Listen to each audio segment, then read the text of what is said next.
this discussion that happened about 6 months ago was about the SMBs, the small and medium business.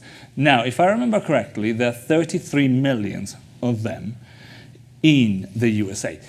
They represent 50% of the employees in this market, and not just them. So Main Street is our constituents, our other people out there, but it's also 46.7% or something close to that number, check, of a GDP. So this is an important economic factor, people, and in terms of numbers, at 99.9% of the business out there. Now, why are we talking to you too? What do you do with SMBs? Tell us a bit more. I mean, why you're here as the expert of the SMB side. Vijesh, tell us a bit more first about Easy Texting. Yeah, sure. So Easy Texting is a service provider for small and medium businesses all over the U.S. We provide texting services all the way from acquiring a phone number, building a contact list, all the way through messaging. And so we've been at this for quite a few years, since 2006. And so we've really grown into the SMB market and really understood what they need. I'm excited to talk about them because I think they're a little bit of a forgotten element in some of the new changes that have been happening. And what about Brad? What about Texting Mobile? Tell us what you present. Quite similar. You've been doing this since 2006. I started the company in 2005, originally as Call 'em All.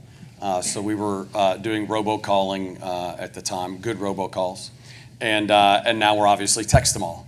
So we really specialize in mass, just much like Vijesh. And our clients, while we have Fortune 100 clients, we really lean into small and medium businesses. But more than that, your stats you were giving, Dario, 33 million, half of the employees in our economy. But it's also, our clients look like churches, schools, universities, nonprofits, volunteer organizations, all the way down to like PTA, PTO, and things like that. So I kind of laughed this morning when you asked David, who gets left behind? Yeah. The answer is informational messages and nonprofits and SMBs. I think Vijesh and I would agree. It's usually an afterthought. It's after big brands and marketing, which is nothing new. We've been in this for 20 years. We watch marketing dominate things, and then we just kind of have to figure out our way.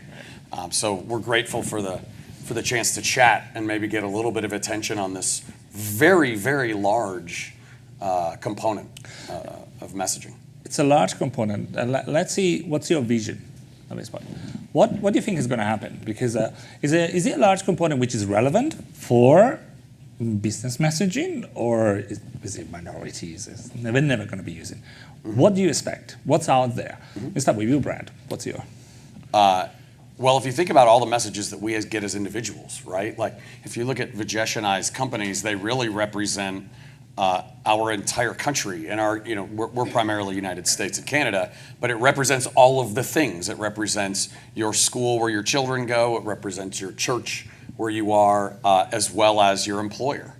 And I really think we should broaden our mind beyond the marketing use case. And what does it look like? These people want the same things that Home Depot wants. They would love to send branded messages. They would love to know messages were delivered or received. Like frankly, with this hurricane that's hitting right now, we're going to sign up dozens and dozens of accounts. They're going to want to get registered, and we're not going to be able to register them quickly enough to deliver their messages. So what's my dream or what's my vision is that maybe it's a little bit less friction for those organizations, so that they can use the ubiquitous communication method that we all have, which is this beautiful, beautiful SMS RCS solution. Interesting. We'll come back to that. I'm asking also first, Vijesh, what's your vision? What do you think? What could be happening in the US with those? Yeah, exactly. I think I'll piggyback on some of what Brad said. I think it's an industry that we need to really focus on in the sense of two really critical things: intent and consent, right? And we talk about this all the time. What's the intent of the message? In the cases of emergency notification or standard notification to your employees, the intent is very clear. It's informational. right? There's definitely promotional activity out there as well, and we need to support that. But can we do it with the right attitude, right? Do they have the right intent? Do they have the right consent from the people receiving it? And that's really what we focus on, right? And our company bases all of our work on that, right? Like, we want to get the right number to the right customer. We want to get the right contact list set up for the right customer, right? And we want to get the right message to the right customer. And all of those three things only happen if intent and consent are there and functioning appropriately. And that's what we're here to kind of talk about. And, I love informational messaging. It happens all the time. Honestly, it's like an adjacent to P2P messaging, right? When people naturally in small businesses act a little bit like P2P, right? They want to just message their team in Florida right now and say, hey guys, obviously we're not going to be working this week, right? And it doesn't have to be an emergency, critical thing, but they do want to communicate, and they want to do it with the right intent. And they have appropriate consent to do so. And I think that's what I want to strive toward, is get the right structure in place so that these businesses can actually operate in the right way. Yeah, I used to joke back in the day, I'm the robocaller that sends robocalls that you don't hang up and go, I just got a robocall. Right. You hang up and go, oh, there's no school tomorrow. Same thing with texting today. You're like, oh, there's no school tomorrow, or the meeting's canceled, or whatever it may be. Right. Yeah. I think we both love informational messages. Well, it's interesting, and we obviously, as Meth, cover other parts of the world. There's a lot of interest in these use cases, and it's kind of permeating some of the even more complex solutions that are out there. If you're a dentist, you talk about SMS messages right now, because it makes a big difference to your business. So definitely there's something out there. But I'd like to go and potentially go back to what you were saying, Brad, as well. But where do you see the frictions right now, or where we as an industry potentially might not meet some of the demands, or can we ever meet some of the demands of the SMBs? Okay, let me first say, the last few years with the rollout of registration, I don't feel like we were a source of a lot of the spam that was going out, but the registration was a lot of work on our end for communicating to tens of thousands of clients what needed to be done, engineering work, so we're building like registration like it's a new product. And that frankly made a lot of sense. Even though we didn't view ourselves as part of the problem, it was very easy to explain to engineering teams, to our customer service team, and ultimately to our customers who knew nothing about it. We just had to roll this out to them. Made a whole bunch of sense. So let me just start off with like what made sense and what has been working just fine. I'll say just fine. You might not agree with me. I'll say just fine. But recently, we're having a lot of struggles with privacy policy in particular. Some of the data from my customers is if we submit a registration and there's a block or something doesn't go well with the registration, it takes about 8 days to get that resolved and ultimately approved and get that client in action. If there's a privacy policy block, it's taking 16 days. And that's for the ones that even care to do it. A lot of them just roll their eyes, stick their hands up. I don't know, I just volunteered to help with this communication or whatever. So that policy in particular is causing a lot of headache and friction. And what I think, to just put it in real terms, I have a hard time explaining that even to my own employees. They're like, wait, they're texting their employees and we're looking at the privacy policy on the external website. So that one is one that's really, I think, falling flat. It's the first time as we've been working through this registration, process, product, new system, trying to improve, block spam, which we all want to do. I think it's the first time that we're really like, hey, I can't even explain it to my employees. I'm sure that with big companies and marketing, there's data that shows that a privacy policy puts some pressure and they're less likely to spam. But I think it falls apart when you get to a lot of our clients. Vijesh, I don't know if you I think you feel the same way. But. Yeah, there's definitely a component to it. I think, when you look at SMBs, they don't have the infrastructure, they don't have a legal team. Oftentimes their marketing team and the owner is the same person, right? And that's common, in SMBs. And so I think where we fall short is, as a group here, we have to think about the people that are essentially are left out because the barrier is too high. Right, and so if you think about sole props, there's quite a few sole props out there. There's quite a few people running teams, right? And so they're in the PTA, like you mentioned earlier. And some of those people don't have access to the information they need to even register a number, right? And so we have to figure out a solution for some of these people, Yeah. right? And oftentimes they'll often put in things, just to skirt the question, right? So we have to go back and revisit and actually have a conversation with them. This is what your privacy policy is intended to do. This is why we need your EIN and your corporate paperwork. This is why we need to know how you get consent. These things are tricky questions for most businesses. And so there's this training element, which I think, service providers have to take on themselves. And I think, we're missing that as a registration component, but we also want to follow it after the registration to make sure that campaign is actually behaving the way they're supposed to be behaving. And one common thing we've noticed over time is, something negative in the industry, but something I think could be positive, right? Which is campaign drift. Oftentimes what the intended purpose of their messaging was changes over time. And it's not because it's a negative thing, it's because they actually notice, oh, this is working, I want to expand my use case.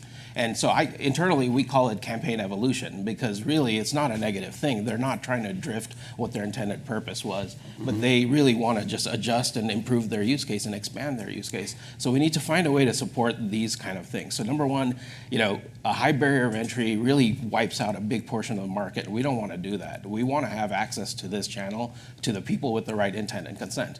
Right? Number two, we want to make sure that as campaigns evolve, we capture that, and we as a group, allow that to happen.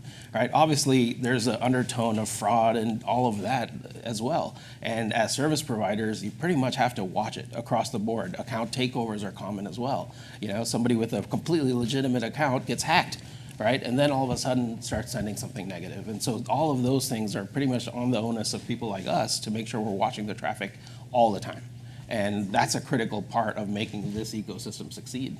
Yeah, that kind of shows the bridge. We have to educate, we have to watch and monitor ourselves. We're not, blatant about sending stuff through, but we also, we're trying to raise our hands, and you call it, it's much more elegant, campaign evolution.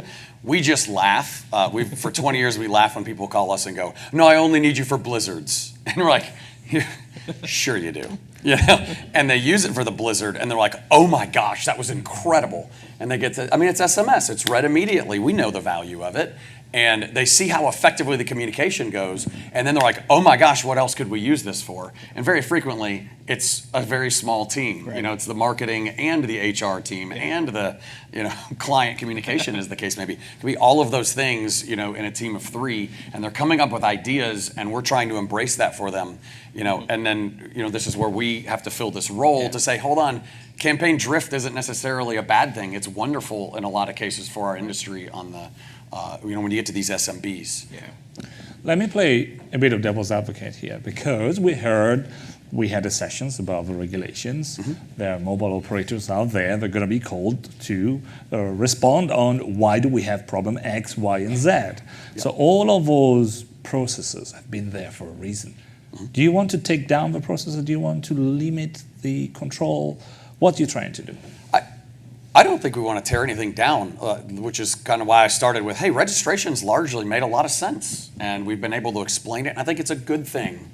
But I think what we want to do is raise our hands and make sure that everybody can get included in there, and that we can provide the best service. Because at the end of the day, we're representing a service that really is the carrier to our aggregators, to us. We're just the face of it. And our clients are the ones that are paying us, and we're passing that money down the value chain, right?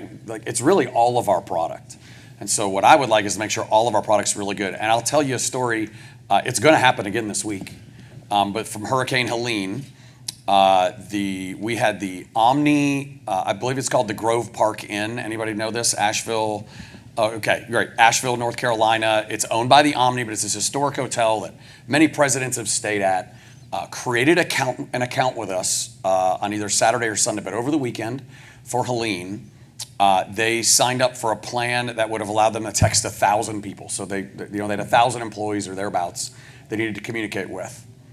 Filled out the registration form, or attempted to, said, I don't have my tax ID for my company. Sent us a message, help me, cancel the account, something. We got back to them within an hour, and they're gone. They're gone. We don't know where they are. The last thing we saw was a social media post. The hotel's closed, until further notice, etc. And that stinks. It stinks as a business owner, of course, we have this person. They realized we can fit their need. They paid us. They gave us their money, and they left disappointed. They needed to communicate to 1,000 people in an emergency. And this is, they're part of Omni. This is a big company, but it really operates as a small company. When you think about the GM or whoever that was at that hotel trying to communicate with their employees who might have questions, are you okay? Am I gonna get paid? What's going on? And I it's disappointing. I think we let them down. So you're asking like what we want. No, we can do better. Like we got the basics in there. Let's go, let's work together and figure out how to iterate and improve the product. So same goal, still protections there, but can we do something different for special cases that are not so special in the end? I mean, that could be Honestly, 33 million, I suppose. Yeah, just to expand on that, it's honestly just a use case issue. Like we act like every business is going to be promotional use case and it's going to be a spam threat. And that's not necessarily what's happening, right? The reality is there's quite a few that are not in that category at all. Right? And so we just need to balance it, and we need to make sure there's multiple use cases at play. And if somebody registers for a certain use case, there's probably a separate process for it to make that enabled. Right? Yeah. And we also think about it in multiple layers. Registration is just one aspect of it. Right? Now let's talk about opt-ins. Let's talk about the traffic afterwards. Right? There's quite a few things you have to follow up on after the fact to make this a reality as well. So I think, I'm actually with the industry. If we crowd this industry with spam, it's just going to devalue everything, right? And consumers are going to lose trust, right? And, we talk about branded messaging. Well, guess who needs branded messaging more than anyone, right? It's really easy to tell an enterprise is texting you, right? Oftentimes they have short codes, right? And a small business with a 10-digit number, how can you as a consumer trust them? Right? And that's a big missing component, right? And I think we want to give those capabilities to small businesses, to organizations that are non-government organizations and things like that. We want to do more than just put the attention at registration. We also don't want to treat every one of them as promotional spammers, right? I think there's this whole set of use cases that we're ignoring and are perfectly legitimate and can really help the communication in this industry. Yeah, Vijesh has a really nice term, internal communication use case, which doesn't exist right now. Exactly. We use it oftentimes. We call it internal. It's not just emergency. Oftentimes, really, that's not the critical emergency they want to talk about, right? It's more, I need to talk to my employees. I need to talk to that department. I need some issue that's urgently needs to be resolved now, right? And communication by messaging, by far, is the best thing in the world. I love it, right? Everybody here, I guarantee you'd rather get a text message than call. Salespeople send a text first before they call because most likely they'll pick up on the other end afterwards, right? Like just the numbers improve drastically when you message people. And I love that aspect of it. I think we want to just make it an even field for use cases that are really not dangerous at all. Yeah, you hit on one as well. Like emergency isn't necessarily emergency, right? One of my favorite ones was small manufacturer. It was like 200-300 employees they had a problem running payroll. Okay, well that's not an emergency, but it is to them. Like they really got to get rolling, and that's what brings them in, and then it evolves into all of these other things when they do that. But they frequently come in with a panic. So. There's all kinds of different use cases out there, and they're going to show up this week with, is it Milton, the new hurricane? They're going to show up, and unfortunately, we're probably going to disappoint a lot of them. So let's try to put a few names or definitions. It might be early on what's problem. I mean, we heard from Vijesh as well. You understand consent, intent. I would probably add emergency there. It's almost like something else. So yeah, but what other things you'd like to talk about? Well, I think. There's a lot of things I'd like to talk about. One of the things that I see is I was talking to an aggregator last night, and they said, there's not all the CSPs act like you. I mean, we've got our own AI, ML filtering. We're doing all kinds of stuff, 24-hour, approval of new accounts, with humans and things like that. They said, not everybody's like you. We've had to fire some. And I said, okay, so you fired some of your CSPs. Do your competitors know who you fired because they were sending junk? Mm-hmm. And they said, that's a good question. I don't know. So when we talk about trust and we talk about, so many examples today about working together and communicating those things, I'm blocking people for fraud all day, every day with our tools. It just dies with me. I'm not sharing it with him, but they're probably going to him next. Yeah. and then we have aggregators shutting off CSPs. Are those getting reported to, I don't know who, I'm not going to pretend to know how to do this, but is that going to campaign registry? Like, by the way, this CSP is junk.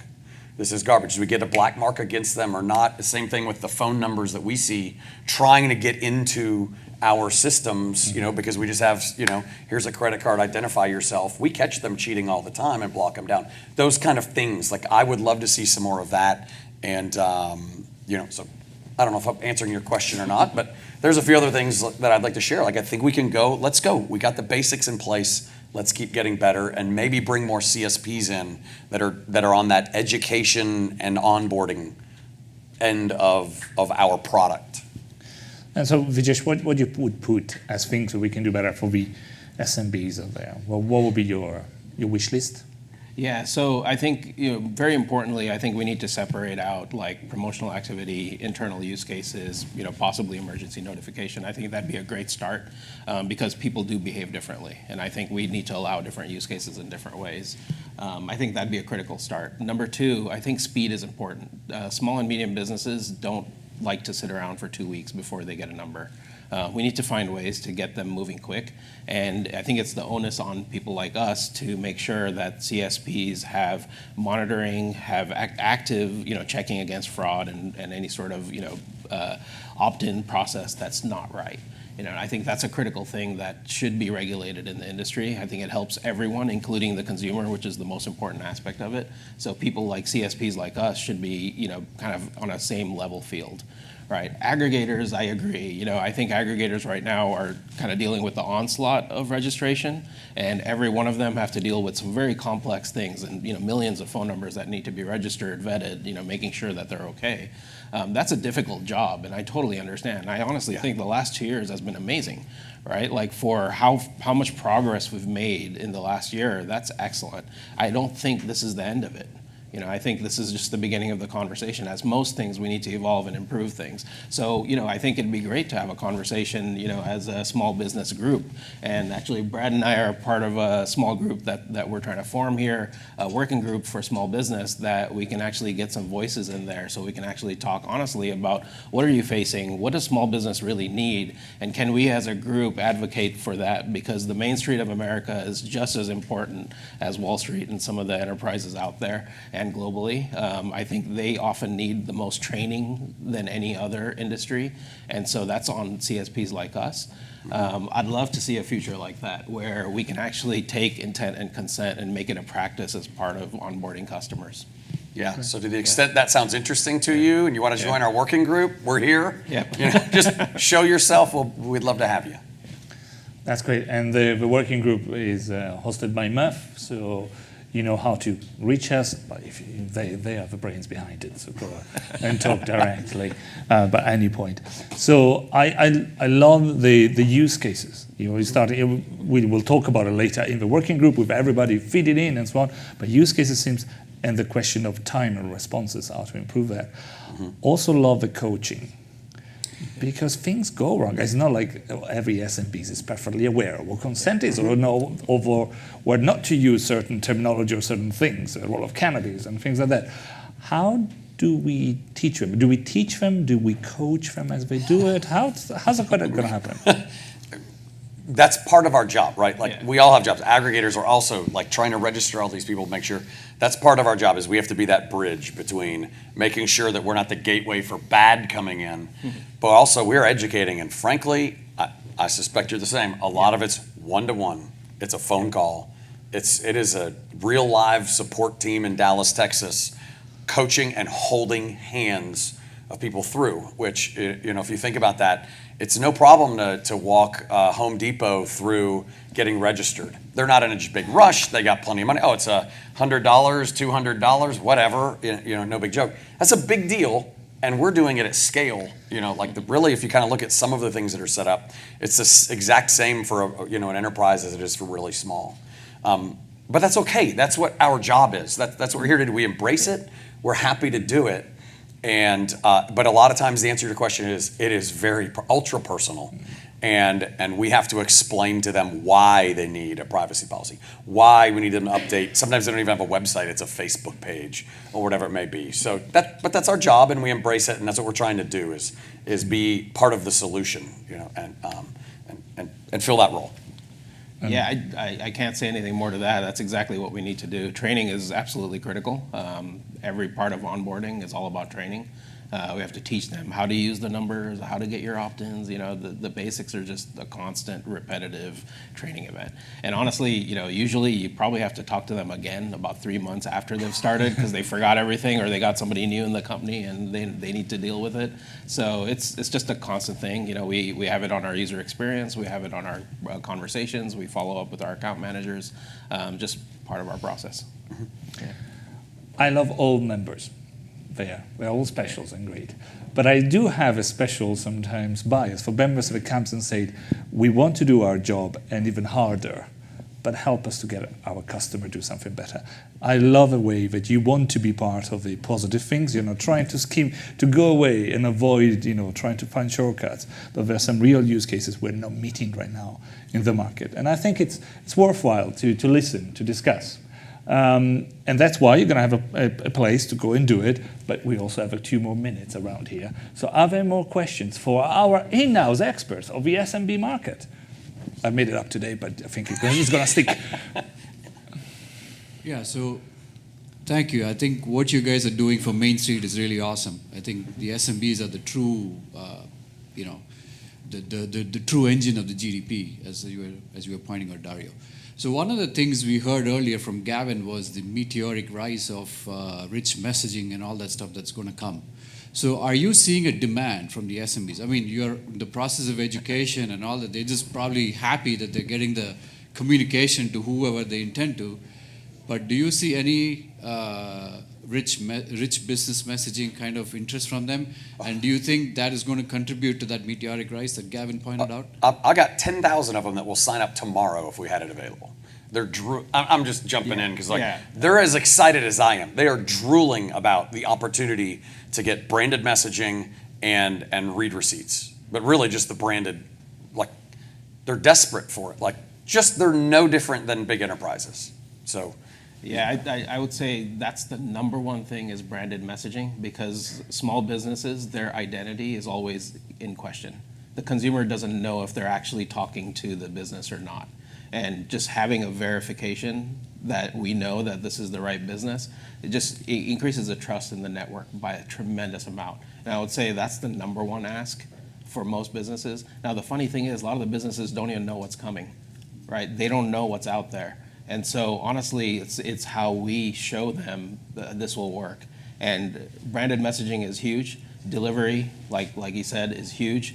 But what's not big is the carousels and all of that stuff. That to them is complicated, and they don't know what to do with it, right? And so what we can do for small businesses, number one, is just establish trust. Allow them to communicate with their clients and consumers that are actually getting the messages, allow them to do it in a way where they know who each other are, right? And that's, I think, going to be the biggest win in rich messaging. Okay. Cool, thanks. Positive things. Running a bit short of time as it happens, but any more questions we have? If not, I think what I should be doing now is, thank you. You first. Thank you. But also tell everybody, come and join. If you are interested, share already if you are. Some of you will come and talk to you. If you're interested in joining their discussions, we'll also bring in some of the people that are working on those projects and so on. So we'll have a discussion. But first of all is, what can we do to come towards the need of the SMBs? Thanks again to Vijesh and to Brad. Please help me to give a big round of applause. Thank you, Dario.